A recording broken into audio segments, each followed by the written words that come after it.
अंबेडकर भारत माता की भारत माता की भारतीय जनता पार्टी ಕೆಜಿಎಫ್ ಗ್ರಾಮಾಂತರ ಯುವ ಮೋರ್ಚಾದ ವತಿಯಿಂದ ಇವತ್ತು ಬೇತಮಂಗಲ ನಗರದಲ್ಲಿ ನಿನ್ನೆ ನಡೆದಂತಹ 5 ರಾಜ್ಯಗಳ ಪಂಚರಾಜ್ಯಗಳ ಚುನಾವಣೆಯ ಫಲಿತಾಂಶದ ಹಿನ್ನೆಲೆಯಲ್ಲಿ ಭಾರತೀಯ ಜನತಾ ಪಾರ್ಟಿ 3 ರಾಜ್ಯಗಳಲ್ಲಿ ತಮ್ಮ ಅಧಿಕಾರಕ್ಕೆ ಬಂದಿರತಕ್ಕಂಥ ಸಂದರ್ಭದಲ್ಲಿ ನಾವೆಲ್ಲ ಕೂಡ ವಿಜಯೋತ್ಸವವನ್ನು ಆಚರಣೆ ಮಾಡ್ತಾ ಇದ್ದೀವಿ. ನಮಗೆಲ್ಲ ಗೊತ್ತಿರ್ಬೋದು, ಪಶ್ಚಿಮ ಬಂಗಾಳ, ಅಸ್ಸಾಂ ಮತ್ತು ಪುದುಚೇರಿಯಲ್ಲಿ ಬಿಜೆಪಿ ಅಧಿಕಾರಕ್ಕೆ ಬಂದಿರತಕ್ಕಂಥದ್ದು ಸಾವಿರಾರು ಜನಕ್ಕೆ, ಕೋಟ್ಯಾಂತರ ಭಾರತೀಯ ಜನತಾ ಪಾರ್ಟಿಯ ಕಾರ್ಯಕರ್ತರಿಗೆ ಒಂದು ಸಂತಸದ ಸುದ್ದಿ ಅಂತ ಹೇಳ್ಬೋದು. ಪಶ್ಚಿಮ ಬಂಗಾಳದಲ್ಲಿ ಕಳೆದ 15 ವರ್ಷಗಳಿಂದ ಯಾರು ಮಮತಾ ಬ್ಯಾನರ್ಜಿ ಅವರು ಅಧಿಕಾರವನ್ನು ನಡೆಸಿ ಅಲ್ಲಿ ಹಲವಾರು ಭ್ರಷ್ಟಾಚಾರ ಆಗಿರ್ಬೋದು, ಮಹಿಳೆಯರ ಮೇಲೆ ದೌರ್ಜನ್ಯ ಆಗಿರ್ಬೋದು, ಅತ್ಯಾಚಾರ ಆಗಿರ್ಬೋದು, ಹಲವಾರು ನಾವೆಲ್ಲ ಮಾಧ್ಯಮ ಮುಖಾಂತರ ನೋಡಿದ್ದೀವಿ. ಅವೆಲ್ಲವನ್ನು ಕೂಡ ಭ್ರಷ್ಟಾಚಾರವನ್ನು ನಿರ್ಮೂಲನೆ ಮಾಡಬೇಕು ಅಂತೇಳಿ ನಮ್ಮ ದೇಶದ ಪ್ರಧಾನಮಂತ್ರಿಗಳು ಮತ್ತು ನಮ್ಮ ದೇಶದ ಗೃಹ ಸಚಿವರಾಗಿರ್ತಕ್ಕಂಥ ಅಮಿತ್ ಶಾ ಅವರ ಚಾಣಕ್ಯದಲ್ಲಿ ಪಶ್ಚಿಮ ಬಂಗಾಳದಲ್ಲಿ ಏನು ನಮ್ಮ ಹಿಂದೂ ಧರ್ಮದ ಪ್ರಚಾರಕರಾಗಿರ್ತಕ್ಕಂಥ ನಾವೆಲ್ಲ ಕೂಡ ನಾವು ಸ್ವಾಮಿ ವಿವೇಕಾನಂದರು ಹುಟ್ಟಿರ್ತಕ್ಕಂಥ ಪಶ್ಚಿಮ ಬಂಗಾಳ ನಮ್ಮ ಭಾರತೀಯ ಜನತಾ ಪಾರ್ಟಿಯ ಸಂಸ್ಥಾಪಕ ಅಧ್ಯಕ್ಷರಾಗಿರ್ತಕ್ಕಂಥ ಶ್ಯಾಮ್ ಪ್ರಸಾದ್ ಮುಖರ್ಜಿ ಅವರ ಒಂದು ಜನ್ಮವನ್ನು ತಾಳಿರ್ತಕ್ಕಂಥ ಪಶ್ಚಿಮ ಬಂಗಾಳದಲ್ಲಿ ಬಿಜೆಪಿ ಜನತಾ ಪಾರ್ಟಿಗೆ ಒಂದು ಅಧಿಕಾರವನ್ನು ಕೊಟ್ಟಿರ್ತಕ್ಕಂಥ ಅಲ್ಲಿನ ಜನತೆಗೆ ನಮ್ಮ ಎಲ್ಲ ಕಾರ್ಯಕರ್ತರ ಪರವಾಗಿ ನಾನು ಅಭಿನಂದನೆ ಸಲ್ಲಿಸ್ತಾ ಇದ್ದೀನಿ. 15 ವರ್ಷಗಳ ನಂತರ ಏನು ಇವತ್ತು ಹಿಂದೂ ಧರ್ಮವನ್ನು ಉಳಿಸುವಂಥ ಕೆಲಸ ಇರ್ತಕ್ಕಂಥ ಮತದಾರರು ಮಾಡಿದ್ದಾರೆ, ಅವರಿಗೆ ಅಭಿನಂದನೆ ಸಲ್ಲಿಸ್ತಾ ಇದ್ದೀನಿ. ಮತ್ತೊಂದು ಬಾರಿಗೆ ಏನು ಪಶ್ಚಿಮ ಬಂಗಾಳದಿಂದ 20 ವರ್ಷಗಳ ಕಾಲ ಭಾರತೀಯ ಜನತಾ ಪಾರ್ಟಿ ಅಧಿಕಾರಕ್ಕೆ ಬರೋದ್ರಲ್ಲಿ ಯಾವುದೇ ಸಮಸ್ಯೆ ಇಲ್ಲ. ಯಾಕಂತಂದ್ರೆ ನಮ್ಗೆ ಅಮಿತ್ ಶಾ ಅವರು ಕೊಟ್ಟಿರ್ತಕ್ಕಂಥ ಭರವಸೆಗಳ ಚುನಾವಣೆ ಸಂದರ್ಭದಲ್ಲಿ ಅವೆಲ್ಲವನ್ನು ಈಡೇರಿಸುವಂಥ ಕೆಲಸ ಅಮಿತ್ ಶಾ ಅವರು ಮಾಡ್ತಾರೆ ಅಂತ ಹೇಳ್ಬಿಟ್ಟು ನಮ್ಗೆ ನಂಬಿಕೆ ಇಟ್ಕೊಂಡಿದ್ದಾರೆ. ಅಲ್ಲಿನ ಕಾರ್ಯಕರ್ತರು ನಿಮಗೆಲ್ಲ ಗೊತ್ತಿರ್ಬೋದು, 5 ವರ್ಷಗಳ ಹಿಂದೆ ಚುನಾವಣೆ ನಡೆದಂಥ ಸಂದರ್ಭದಲ್ಲಿ ಟಿಎಂಸಿ ಅಧಿಕಾರಕ್ಕೆ ಬಂದ ಸಂದರ್ಭದಲ್ಲಿ 72 ಜನ ಬಿಜೆಪಿ ಕಾರ್ಯಕರ್ತರಲ್ಲಿ ಹತ್ಯೆಯನ್ನು ಮಾಡ್ತಕ್ಕಂಥದ್ದು, ಕೊಲೆ ಮಾಡ್ತಕ್ಕಂಥದ್ದು ಘಟನೆ ಆಯಿತು. ಅವತ್ತು ಯಾರು ನಮ್ಮ ಪಕ್ಷಕ್ಕಾಗಿ ಪ್ರಾಣವನ್ನು ಕೊಟ್ಟಿದ್ದಾರೋ ಇವತ್ತು ಆ ವಿಜಯೋತ್ಸವವನ್ನು ಅವರಿಗೆ ಅರ್ಪಣೆ ಮಾಡ್ತಾ ಇದ್ದೀವಿ. ಮತ್ತು ಅದೇ ರೀತಿಯಾಗಿ ಅಸ್ಸಾಂನಲ್ಲಿ 10 ವರ್ಷಗಳಿಂದ ನಿರಂತರವಾಗಿ ಬಿಜೆಪಿ ಸರ್ಕಾರ ಅಧಿಕಾರವನ್ನು ಮಾಡಿ ಇವತ್ತು 15ನೇ ವರ್ಷ ಮತ್ತೆ 3ನೇ ಸರಿ ಅಧಿಕಾರಕ್ಕೆ ಬಂದಿರತಕ್ಕಂಥ ಅಸ್ಸಾಂನ ಜನತೆ ಅಲ್ಲಿ ಬಿಜೆಪಿ ಅಭಿವೃದ್ಧಿಯನ್ನು ಕಂಡು ಮತ್ತೊಂದು ಸಾರಿ ಅಲ್ಲಿ ಅಧಿಕಾರ ಕೊಟ್ಟಿರ್ತಕ್ಕಂಥ ಅಸ್ಸಾಂನ ಮತದಾರರಿಗೆ ನಾನು ಅಭಿನಂದನೆ ಸಲ್ಲಿಸ್ತಾ ಇದ್ದೀನಿ. ಅದೇ ರೀತಿಯಾಗಿ ಪುದುಚೇರಿಯಲ್ಲಿ ನಮ್ಮ NDA ಸರ್ಕಾರ ಏನು ಮತ್ತೆ ಅಧಿಕಾರಕ್ಕೆ ಬಂದಿರತಕ್ಕಂಥದ್ದು ಒಂದೇ ಒಂದು ಆಲೋಚನೆ ಮಾಡಿದರೆ ಹಿಂದೂ ಧರ್ಮ ಉಳಿಬೇಕು, ಈ ದೇಶ ಉಳಿಬೇಕು, ಈ ದೇಶ ರಕ್ಷಣೆ ಆಗಬೇಕು, ಈ ದೇಶವನ್ನು ಅಭಿವೃದ್ಧಿ ಕೈಗೆ ಕೊಂಡೊಯ್ಯತಕ್ಕಂಥ ದೇಶದ ಪ್ರಧಾನಮಂತ್ರಿಗಳು ಅಮಿತ್ ಶಾ ಅವರು, ನಮ್ಮ ರಾಷ್ಟ್ರೀಯ ಅಧ್ಯಕ್ಷರು, ನಮ್ಮ ಬಿಜೆಪಿ ಎಲ್ಲ ಪಕ್ಷದ ಕಾರ್ಯಕರ್ತರ ಕೆಲಸವನ್ನು ಮಾಡ್ತಾ ಇದ್ದಾರೆ ಅಂತ ಹೇಳ್ಬಿಟ್ಟು ನಮ್ಗೆ ಅಧಿಕಾರವನ್ನು ಕೊಟ್ಟಿದ್ದಾರೆ. ನಮಗೆಲ್ಲ ಗೊತ್ತಿರ್ಬೋದು, ನಮ್ಮ ಕೇರಳದ ದೇವರ ನಾಡು ಅಂತ ನಾವು ಏನು ಕರೀತೀವೋ ಇವತ್ತಲ್ಲಿ ಬಿಜೆಪಿಯ 3 ಶಾಸಕರಾಗಿ ಆಯ್ಕೆ ಆಗಿದ್ದಾರೆ. ನಾನು ಅಭಿನಂದನೆ ಸಲ್ಲಿಸ್ತೇನೆ. ಕೇರಳ ಜನತೆಗೆ ಮತ್ತೊಂದು 5 ವರ್ಷಕ್ಕೆ ಮತ್ತೆ ಅಧಿಕಾರಕ್ಕೆ ಬರೋದು ಯಾವುದೇ ಸಂಶಯವಿಲ್ಲ. ಬಿಜೆಪಿ ಮತ್ತೆ ಕೇರಳದ ಅಧಿಕಾರಕ್ಕೆ ಬರುತ್ತೆ. ಪಶ್ಚಿಮ ಬಂಗಾಳ ನೋಡ್ಬೋದು, 2ರಿಂದ 72ಕ್ಕೆ ಬಂದು 72ರಿಂದ ಇವತ್ತು 206 ಶಾಸಕರನ್ನು ಆಯ್ಕೆ ಮಾಡ್ತಕ್ಕಂಥದ್ದು. ಕೇರಳದಲ್ಲಿ ಕೂಡ ಮುಂದೆ ಬರೋಂಥ ಚುನಾವಣೆ 5 ವರ್ಷಕ್ಕೆ ಏನು ಬರುತ್ತೋ ಅಲ್ಲಿ ಕೂಡ ಬಿಜೆಪಿ ಅಧಿಕಾರಕ್ಕೆ ಬರುತ್ತೆ. ನಮ್ಮೆಲ್ಲ ಕಾರ್ಯಕರ್ತರ ಹುಮ್ಮಸ್ಸು, ಉತ್ಸಾಹ ನಮ್ಗೊಂದೇ ಕಾಡ್ತಾ ಇದೆ. ಇನ್ನು ಕೇವಲ 2 ವರ್ಷಗಳಲ್ಲಿ ಕರ್ನಾಟಕದಲ್ಲಿ ಏನು ವಿಧಾನಸಭಾ ಚುನಾವಣೆ ಬರುತ್ತೋ ಅಲ್ಲಿ ಬಿಜೆಪಿ ಮತ್ತೊಂದು ಬಾರಿ ಅಭೂತಪೂರ್ವ ಗೆಲುವನ್ನು ಪಡೆಯೋದಕ್ಕೆ ಯಾವುದೇ ಸಂಶಯ ಇಲ್ಲ. ಕಾರ್ಯಕರ್ತರ ಉತ್ಸಾಹದಿಂದ ಸಂಘಟನೆಯನ್ನು ತಳಮಟ್ಟದಿಂದ ಕಟ್ಟೋದಕ್ಕೆ ನಾವೆಲ್ಲ ಕೂಡ ರೆಡಿಯಾಗಿದ್ದೀವಿ. ಕೆಜಿಎಫ್ನಿಂದ ಕೂಡ ಶಾಸಕರಾಗಿ ಆಯ್ಕೆ ಆಗೋದು ಅಷ್ಟೇ ಸತ್ಯ ಅಂತ ಹೇಳ್ತಾ ಇಲ್ಲಿ ನಮ್ಮ ಇವತ್ತು ಮಾಜಿ ಶಾಸಕರು ಬರಬೇಕಾಗಿತ್ತು.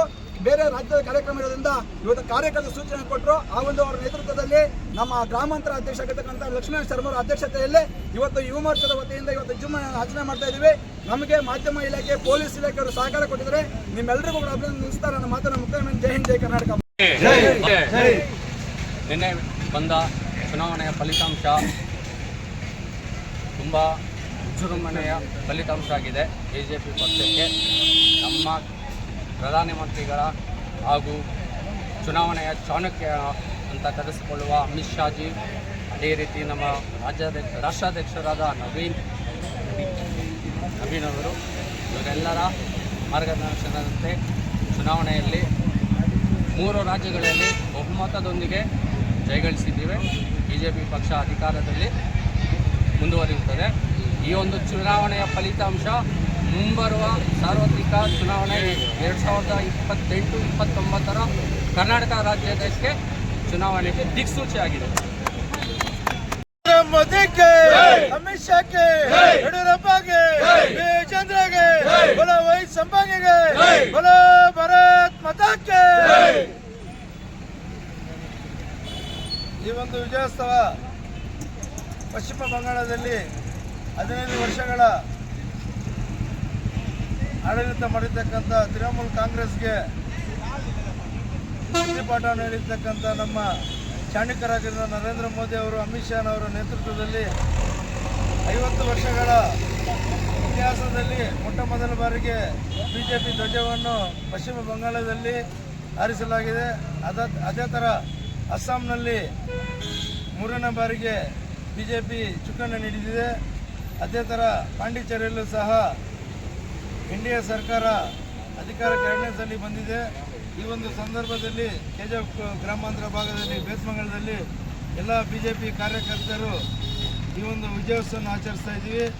ಹಾಗೂ ಈ ಒಂದು ಚುನಾವಣೆಯಲ್ಲಿ 5 ರಾಜ್ಯಗಳ ಚುನಾವಣೆಯಲ್ಲಿ ಎಲ್ಲ ಕಾರ್ಯಕರ್ತರು, ಬಿಜೆಪಿ ಕಾರ್ಯಕರ್ತರು ಶ್ರಮಪಟ್ಟು ಈ ಒಂದು ವಿಜಯೋತ್ಸವಕ್ಕೆ ಕಾರಣಕರ್ತಕ್ಕಂಥ ಎಲ್ಲ ನಮ್ಮ ಬಿಜೆಪಿ ಕಾರ್ಯಕರ್ತರಿಗೂ ಈ ಮೂಲಕ ಹೃದಯಪೂರ್ವಕ ಧನ್ಯವಾದಗಳನ್ನು ತಿಳಿಸ್ತಾ ಇದ್ದೀವಿ. ಬೋಲೋ ಭಾರತ್ ಮಾತಾ ಕಿ ಭಾರತೀಯ ಜನತಾ ಪಾರ್ಟಿಗೆ ಈ ಒಂದು ವಿಜಯೋತ್ಸವ ನಮ್ಮ ದೇಶದಲ್ಲೇ ಪ್ರಪ್ರಥಮ ಬಾರಿಗೆ ವೆಸ್ಟ್ ಬೆಂಗಾಲ್ 50 ವರ್ಷಗಳಿಂದ ಕಷ್ಟಪಟ್ಟು ಬಡವರ ರಕ್ತ ಹೀರಿ ಬಾಂಗ್ಲಾದೇಶದಿಂದ ಬಂದ ಜನ ನಮ್ಮ ರಕ್ತ ಹೀರಿದ್ರು.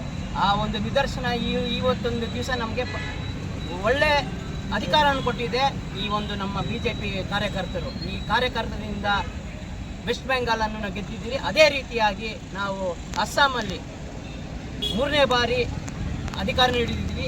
ಅದೇ ಪಾಂಡಿಚೇರಿಯಲ್ಲಿ ಎನ್ಡಿಎ ಆಗಿ 2ನೇ ಬಾರಿ ನಾವು ವಿಜಯೋತ್ಸವವನ್ನು ಆಚರಿಸ್ತಾ ಇದ್ವಿ. ಇದಕ್ಕೆಲ್ಲ ಕಾರ್ಯಕರ್ತರ ಶ್ರಮ, ಅವರ ಋಣ, ಸುಮಾರು ಜನ ನಮ್ಮ ಕಾರ್ಯಕರ್ತರು ಬಲಿದಾನ ಮಾಡಿದ್ದಾರೆ. ಆ ಬಲಿದಾನ ಆಗಿ ಅವರಿಗೆ ಈ ಒಂದು ಜಯವನ್ನು ಅರ್ಪಿಸ್ತಾ ಇದ್ದೀವಿ.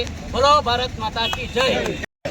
ನಿನ್ನೆ ಬಂದಂಥ ಅಸೆಂಬ್ಲಿ ರಿಸಲ್ಟಲ್ಲಿ ಭಾರತೀಯ ಜನತಾ ಪಾರ್ಟಿ ಅಮೋಘವಾದ ವಿಜಯವನ್ನು ಸಾಧಿಸಿದೆ. ಇದಕ್ಕೆಲ್ಲ ಕಾರಣ ನರೇಂದ್ರ ಮೋದಿಯವರ ಮೇಲೆ ನಮ್ಮ ದೇಶದ ಜನ ಇಟ್ಟಿರುವ ನಂಬಿಕೆ. ನರೇಂದ್ರ ಮೋದಿ ಇದ್ದರೆ ದೇಶದಲ್ಲಿ ಏನು ಬೇಕಾದರೂ ಆಗುತ್ತೆ ಅಂತ ಜನ ಎಲ್ಲ ನಂಬಿದ್ದಾರೆ. ಅದೇ ರೀತಿ ಕಾರ್ಯಕರ್ತರು, ನಮ್ಮ ಬಿಜೆಪಿ ಕಾರ್ಯಕರ್ತರು ಹಗಲಿರುಳು ಶ್ರಮಿಸಿ ಈ ಗೆಲುವಿಗೆ ಕಾರಣಕರ್ತರಾಗಿರ್ತಾರೆ. ಈ ಗೆಲುವು ಮುಂದಿನ ದಿನಗಳಲ್ಲಿ ನಮ್ಮ ಬಿಜೆಪಿ ಪಾರ್ಟಿಗೆ ಕಾರ್ಯಕರ್ತರಿಗೆ ಧೈರ್ಯ ತುಂಬುತ್ತೆ ಮತ್ತು ಮುಂದಿನ ದಿನಗಳಲ್ಲಿ ಜಯ ಕಂಟಿನ್ಯೂ ಆಗುತ್ತೆ ಅಂತ ಹೇಳ್ಬಿಟ್ಟು ಇಷ್ಟಪಡ್ತಾ ಇದ್ದೀನಿ. नरेंद्र मोदी जी के, अमित शाह जी के, नवीन रवीन के, बीएस येडियूरप्पा जी के, विजयन के, वही संभागण के, वही संभागण के.